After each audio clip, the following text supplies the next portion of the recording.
Wa Marekani Donald Trump amethibitisha kwamba mgogoro wa Gaza umekwisha wakati alipokuwa akihutubia katika bunge la Israel, yaani Knesset. Trump alisisitiza kwamba Hamas imekubali kutekeleza kipengele cha kuondoa silaha kilicho katika mpango wa amani uliowekwa na Marekani, hatua ambayo ni msingi muhimu katika kuhakikisha amri ya usalama na amani ya kudumu katika eneo hilo lililokumbwa na vita kwa zaidi ya miaka miwili. Rais wa Marekani Donald Trump alifika Knesset akiwa na ratiba ya kuzungumza kwa dakika chache, akizingatia makubaliano ya kusitisha mapigano yaliyotolewa kwa usimamizi wa wapatanishi wa kimataifa ikiwemo Marekani pamoja na taifa la Misri.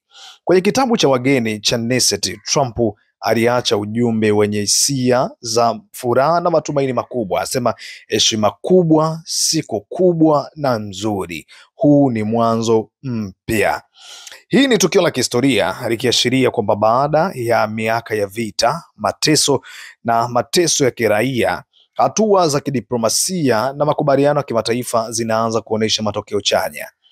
Wapatanishi wa amani wanatilia mkazo kuwa hatua zinazofuata ni kuhakikisha Hamas na makundi mengine ya silaha hayatumii tena nguvu na kuimarisha urefu wa amani na ustawi wa wananchi wa Gaza na taifa la Israeli. Hali ya leo pia inatoa mchango wa kihistoria kwa Rais Trump ambaye amekuwa akisimamia mchakato wa amani wa Mashariki ya Kati, huku akiwakilisha kushirikiana kwa Marekani na wawakilishi wa Kiarabu pamoja na Waisraeli. Kwa mara ya kwanza baada ya vita vya miaka miwili, raia wa Gaza na Israeli wanaweza kuona mwanga wa matumaini, huku ulimwengu ukifuatilia hatua za utekelezaji wa mpango wa amani uliosainiwa hivi karibuni.